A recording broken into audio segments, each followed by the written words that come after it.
everybody, peace and harmony here with you here today. The energetic connection that is set up with a psychopath, a narcissist, and their target is oftentimes demonstrated by the target or the victim, the person, the normal quote-unquote person who's encountered a relationship, experienced certain emotional battering or emotional abuse, manipulation from a narcissist or psychopath. And the emotional experience that they encounter, an energetic change that occurs within their body, their mindset, after encountering this person. And it's often wondered how this occurs. How is such an abnormal energetic bond created between these two people, such that it becomes so very difficult to walk away? Such as the abused, who has such a difficult time leaving their captor, or quote-unquote the abuser. Well, there's a number of different factors at play. We have to look at really, the position of the narcissist or the psychopath in relationship to that one individual. Was there inherent hierarchy between these two people in the beginning that gave it an unweighted bias? For example, parent-child, manager, employee. Was there an automatic hierarchy built in that made the target kind of vulnerable from the beginning? Each case has to be looked at individually. So if you think about your own experience, consider that to be a factor in what led up to creating that uneven or unbalanced foundation. Let's also take a look at considering the variety of emotional bonds, abnormal manipulation techniques that are encountered, or rather utilized by the narcissist or the psychopath. And then let's work on dismantling these so that they no longer affect you in a negative, toxic manner. Now, one huge impact is that of just the physiological stress that the target, I have found, has encountered. Everything from sleep deprivation, giving up of emotional boundaries, going out of their way to please this person, their inability to say no, their over-obligation to these people. All these, create a toxic mix or a toxic cocktail where it makes it difficult for people to separate and re-identify with their own physiological needs. Oftentimes there's other, motivating factors at play. The person, can have a certain background where they're predisposed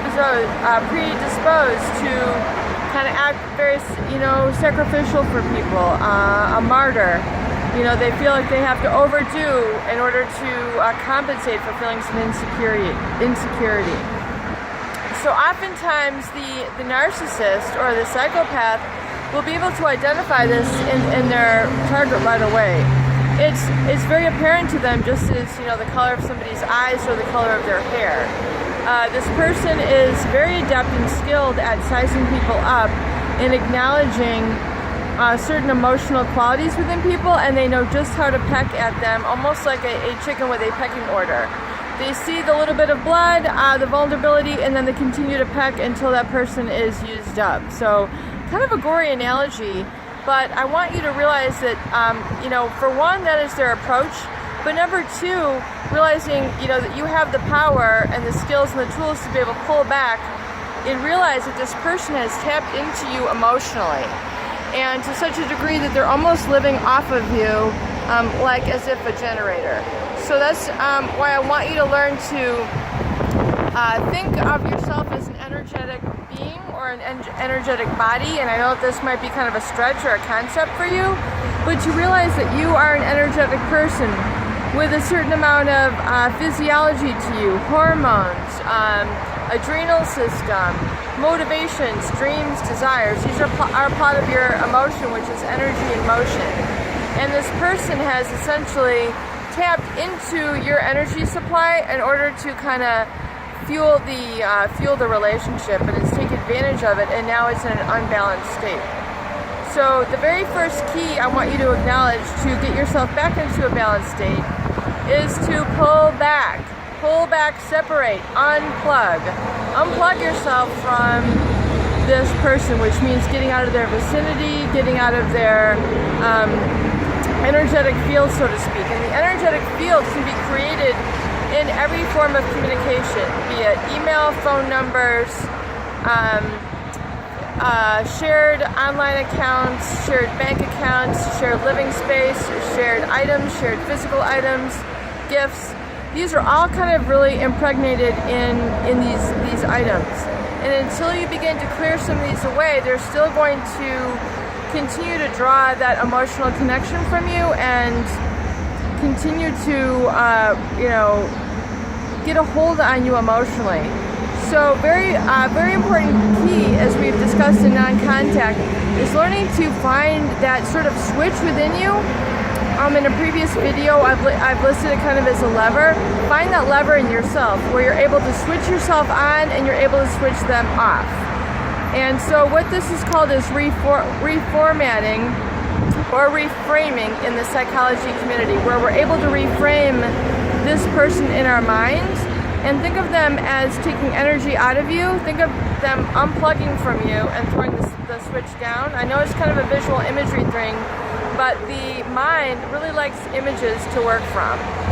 So, and that the energetic body, once you can get them to unplug and let the energy back when you begin to restore and recharge, which is going to be basically healed by time, you're going to slowly start to feel your own personal energy rise again, which is filled with really your own dreams, motivations, and activities.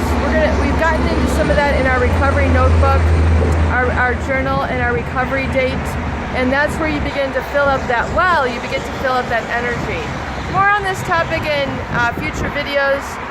Please share these, subscribe, watch my other videos, especially send and share with people who need this help.